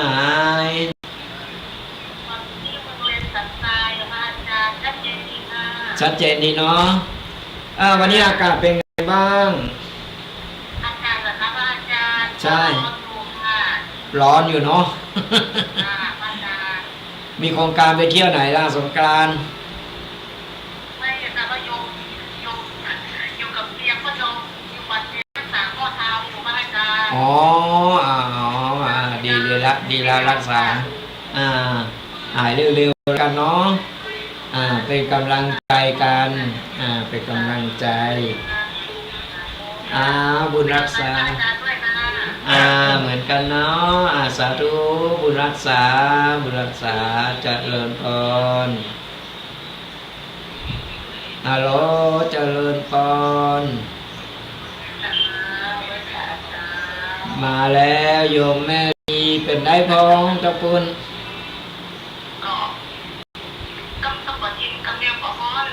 พื้นฮ้อนพื้นหนาวแล้วมั้ง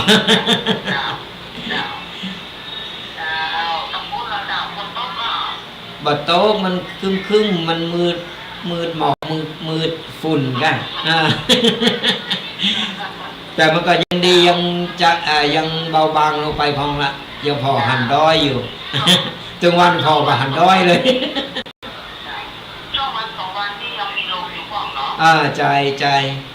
แต่พอบ่ายค่อยมาแล้วก็ฮ้อนนี่ก็ต้องนี่มันที่อยู่กับใบไม้อ่ะใจเริ่มไปทางใดวะเนี่ย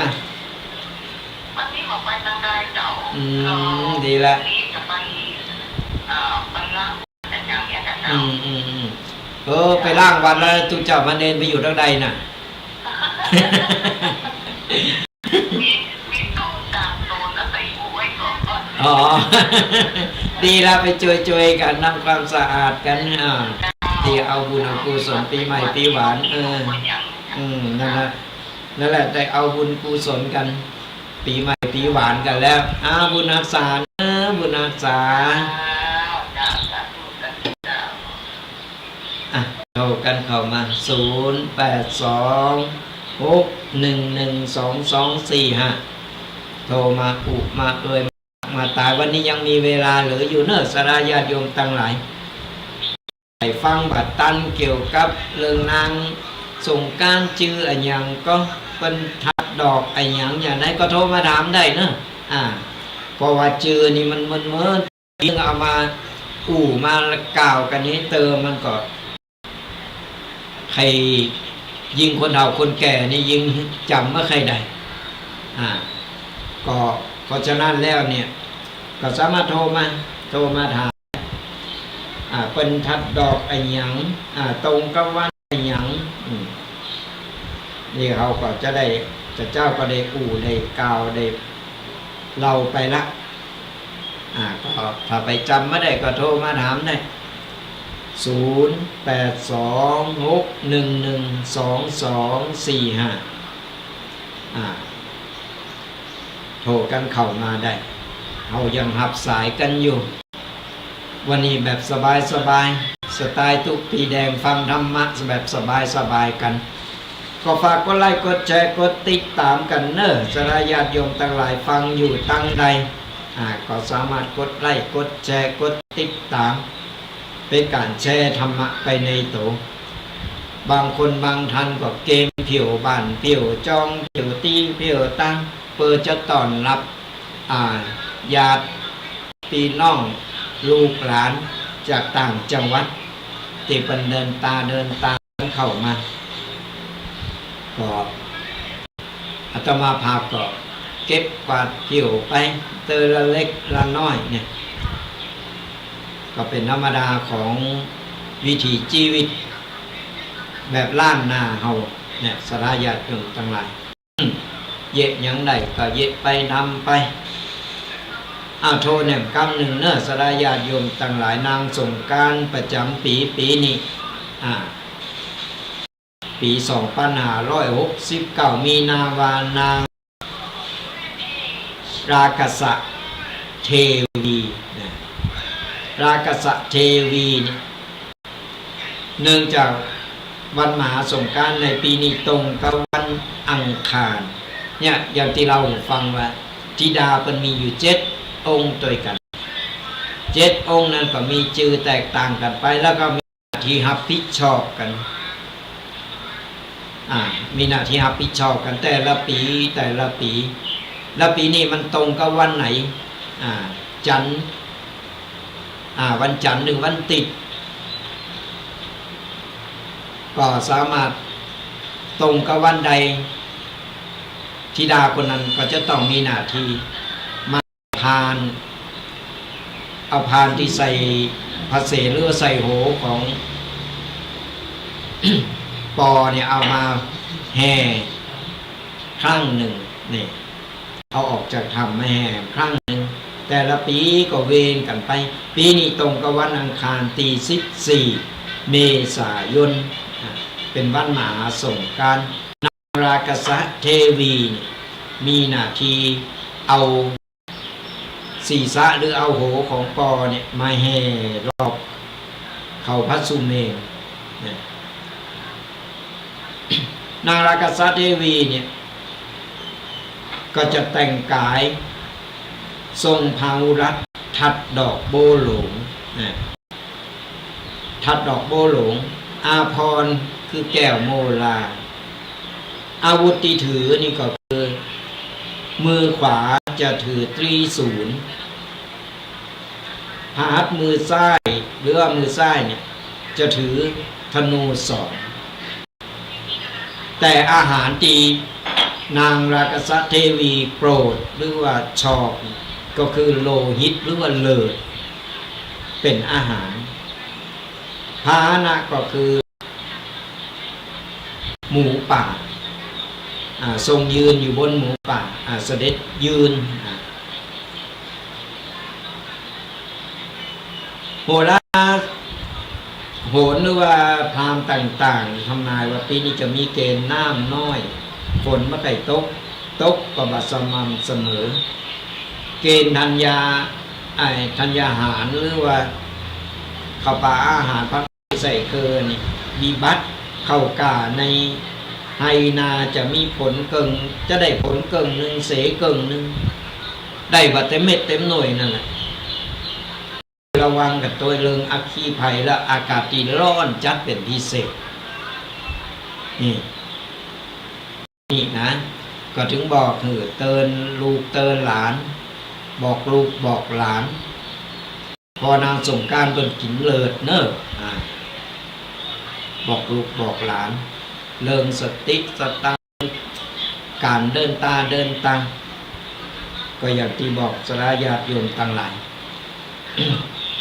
ก็ไปมีลูกมีหลานก็เตือนกันไปถ้าเฮาหู้ไว้เนี่ยมันก็ดีไปอย่างดีเลยเฮาบ่ฮู้ว่าสนใจอะไรอย่างเลยเพราะอย่างน้อยจังนักกลายเป็นเบาได้เอาหลีกเล่งได้โดยเฉพาะในเรื่องอัคคีภัยเหมือนกันสลาญาติโยมทั้งหลายยิ่งอากาศร้อนๆเดี๋ยวไฟไหม้ไฟไหม้นี่เมื่อเดินทีแล้วนี่ไปป่ายเดินตีตำบลประกอบก็มีไฟใหม่ที่เป็นข่าวไปนี่อยู่ดีกินได้มันก็ใหม่พลึบขึ้นมาเนี่ยมันเป็นตึงอากาศโดยแล้วก็ตึงไฟฟ้าโดยไฟฟ้าลัดวงจรพอสายมันเก่า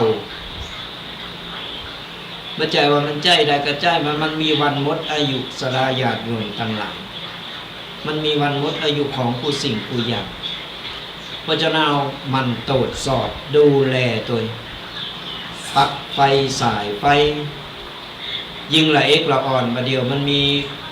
อุปกรณ์เพิ่มขึ้นมาก็เรื่องของการปักโพงเอาไปชาร์จแบตเอาไปชาร์จโทรศัพท์เอาไปชาร์จอันนั้นอันนี้ต่างๆนั่นแล้วชาร์จเสร็จก็เอาวางไว้หั่นพอปักมันเก่ามัน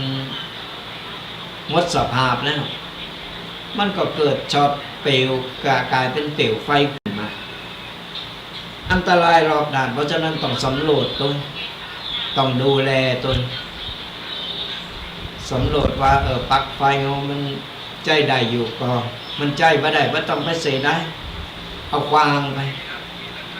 เอาควางไปไม่ต้องไปเสียได้เสียน้อยเสียยากเสียมากเสียง่าย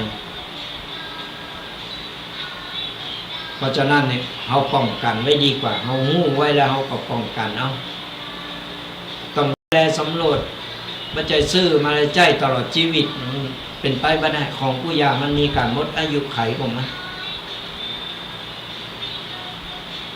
ต้องมันดูแลสำรวจแล้วก็ต้องดูละอ่อนพอละอ่อนตัวเวลามันโทรศัพท์อย่างบางคนนี่มันชอบชาร์จแบตตัวเล่นตัวจนเคืองห้อน อากาศก็ร้อนเครื่องมันก็ร้อนแล้วก็ไฟมันก็ไหลเข้าไปในโทรศัพท์นะแล้วก็โกดอยู่หันเล่นไปเล่นมาเครื่องร้อนระเบิดตูมขึ้นมานี่ผู้สิ่งผู้อย่างมันมีจึงเสมีจึงดีจึงเสมีคุณแล้วก็มีโทษอยู่ในโถของมันต้องระมัดระวังต้องคอยสอดส่องดูแลตัวเอาไปปล่อยปะละเลยมันหนักล่ำมันก็ไม่ได้เราอ่อนมันก็เอาความมันความสนุกของมันไม่ได้กึดยังกึดอย่างเดียวก็ได้เล่นได้โมนแต่เอาก็ต้องดูแลตัวโทรกันเข้ามายังมีเวลาสดาญาติโยมทั้งหลาย0826112245โทรมาอุกมาเอ่ยมาตักมาตายกันฟังตุเจ้าเพิ่มไป รับไปมาเป็นกลุ่มเป็นทีมกันก็ฝากกันต้อยกดไลค์กดแชร์กดติดตามกันเดียวไป2-3 วันก็เป็นวันที่เราจะได้สร้างบุญสร้างกุศลตามประเพณีกันละจะได้เป็นวันครอบครัวที่อบอุ่นจะไปหือเริงอย่างที่บัดนี้บัดดักเข้ามาปีเก่าก็ลงพ้นไปแล้วปีใหม่แก้วก็มันดีมันดักกันมานึกถึงแต่สิ่งดีๆเอาสิ่งดีๆเข้ามาที่มันผ่านแล้วก็ผ่านไปอันใดที่มันบดีบดักเขาก็ปล่อยมันลอยไปตามสังขารมันปล่อยมันลอยไปตามสังขารพอคนเราอยู่ไปเดี๋ยวมันก็ลงโรยลงไปตามสังขารมันอันใดดีๆงามๆที่เป็นบุญกุศลเราก็สร้างก็ทำไปเอาไม่ต้องไปยึดติดของอย่างกุสิ่งกุอย่างเขาไม่ได้แบกปกไม่ได้ขนใส่รถใส่ล่อโตยไปนะของกุสิ่งกุอย่างหาบุญกุศลหาความสุขเข้าโตเก่าในบรรปลายชีวิตดีกว่าตายไปเขาก็มดโหงมดย่ายเขาไม่ต้องไปอะไรอาวรอะไรอย่าง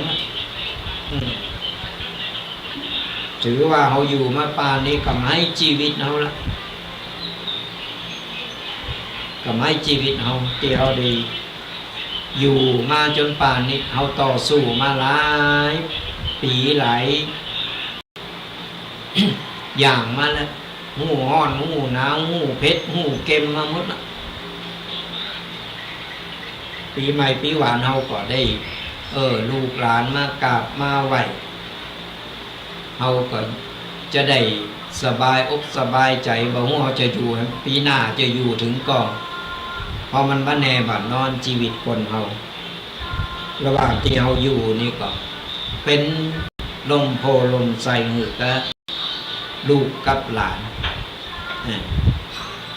เป็นขวัญกำลังใจหือกับลูกกับหลานอยู่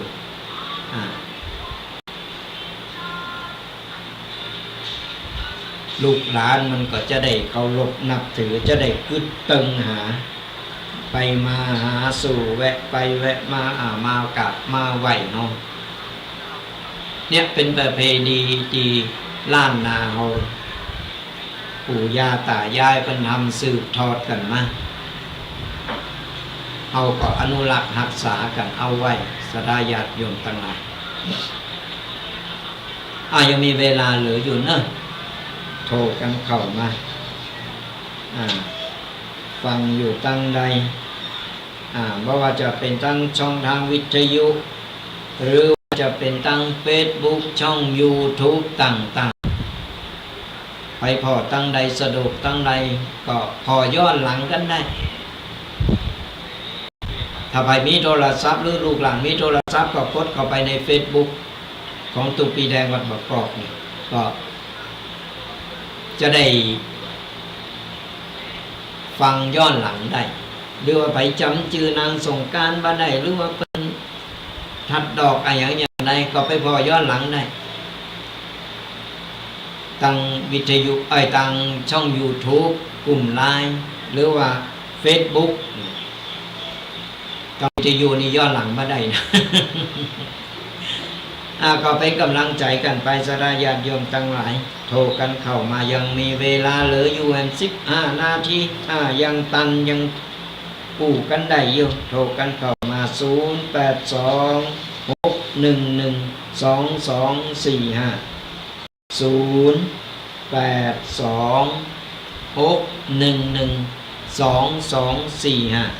มามามาตักมาตายกันอย่างน้อยนี่ก็เฮาได้เป็นกัลยาณมิตรที่ดีต่อกันได้เป็นญาติธรรมได้กู้ได้ได้รู้จักกันไว้ไปไหนมาไหนจะได้ตักตายจะได้กู้ได้กันก็โทรกันเข้ามาฟังอยู่ตั้งใดไว้วันนี้2-3 สายโทรกันได้เนอะหรือว่ากำลังผิวบ้านผิวจองกันอยู่เพื่อจะตอนรับญาติหรือว่าตอนรับลูกหลานที่เพิ่นจะมาแอวมาสักเก่าดำโหก็มาเป็นอย่างสระญาติโยมทั้งหลายไผสะดวกก็โทรมาไผบ่สะดวกก็มาเป็นอย่างฟังรายการอย่างน้อยก็เป็นกำลังใจกัน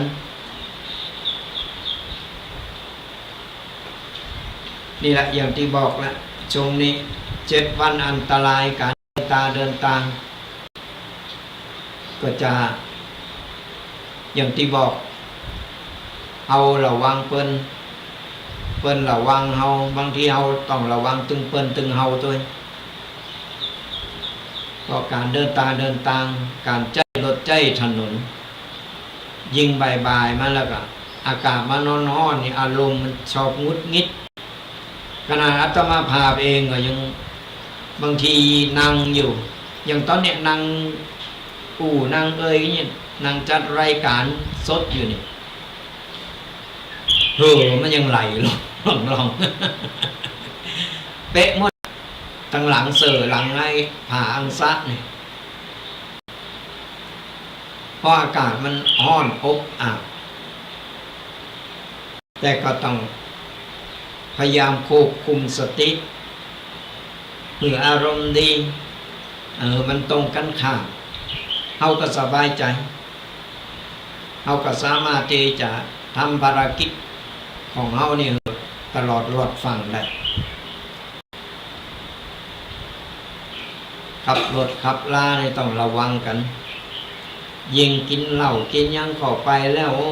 ยซ้ำน้ำเป็นนิสัยเอาไปหดต่อโต้งนึงเวลาบ่มีน้ำเป็นนิสัยคึก ถามก็บ่ใครตอบแต่เวลาใส่น้ำเป็นนิสัยไปแล้วนี่ก็โตไหลออกมาโลเจ้าพ่อขี้ข้านจะฟังมันเป็นอย่างนั้นคนเฮาเนี่ยก็ถึงบอกว่าน้ำเป็นนิสัยมันทำเฮาเนี่ยควบคุมสติตัวเก่าก็ได้อันใดที่หลีกเล่งได้ก็หลีกเล่งจากนักก็มันผ่อนลงมาเป็นมันนักหนายิ่งเศรษฐกิจอย่างอีกและต่อไปเศรษฐกิจจะเป็นอย่างไรเฮาก็ต้องมาคิดถึงมันยาวยิ่งบ้านเมืองก็เดือดร้อนกันน้ำมันก็แพงของก็เริ่มขยับขึ้นแล้วบึดเริงหนึ่งกับบึดเริงหนึ่ง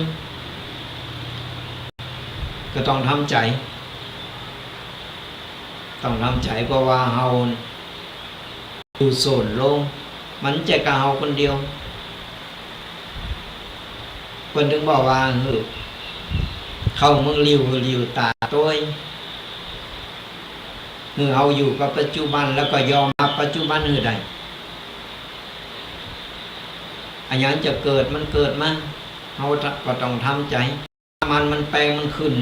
เฮาก็จำเป็นต้องเติมก็เฮาบ่เติมเฮาก็บ่ฮู้จะไปหันไปนี่อย่างใดจะเตียวไปเนื้อก็บ่ได้หมดจ้าให้หมดบ่ทันเปิ้นได้หมด แป้งก็ต้องเติมถูกเติมเอาซื้อรถมาก็เพื่อที่เอาขับคืนมันก็จำเป็นต้องใจจึงบอกทำใจปรับตัวมันเข้ากับปัจจุบัน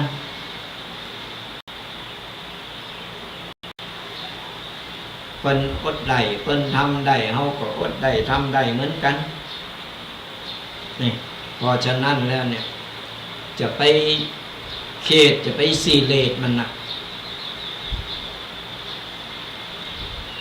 เขาก็อยู่เลี้ยงว่าเมื่อมานั้นมาถึง100 ปีบางคนอาจจะ100 กว่าก็มีแต่มันโซนน้อยเอาอยู่ไหนมาปานนี้ก็กำให้ชีวิตเอานะเป็นกำให้ชีวิตเอาก็จะไปซีเลตจะไปเขตจะไปเอาเริงมาเป็นเริงมาใส่สมองยิงปีใหม่ปีหวานมานะแปลงใจหือสบายสบายแปลงใจหือสดยิ้มแย้มแจ่มใสเอาไว้เรื่องอื่นเรื่องอย่างที่มันนักหนาซาเราก็ปล่อยมันไปค่อยๆแก้ไขปัญหากูสิ่งกูอย่างแก้ไขได้มันอยู่ที่ว่าเฮาก็มันยากหน่อยก็ต้องใช้เวลาในการแก้ไขขออย่างเดียวจะไปเอาเรื่องของคนอื่นแล้วก็เรื่องมาเป็นเรื่องมาใส่โหโต๊ะเก่ามันทวีคูณมันทำเฮาเนี่ยบั่นทอนจิตใจและบั่นทอนชีวิตโต๊ะเก่าไม่ใช่เรื่องโต๊ะเก่าแต่เอาเรื่องคนอื่นมาเขตมาโพพันมันเป็นตุกก็ยังถึงบอกว่าใครทำมาอย่างใดกับกรรมของเพิ่นเราต้องไปสมลงกับเพิ่นเราทำของเราดีที่สุดก็พอละ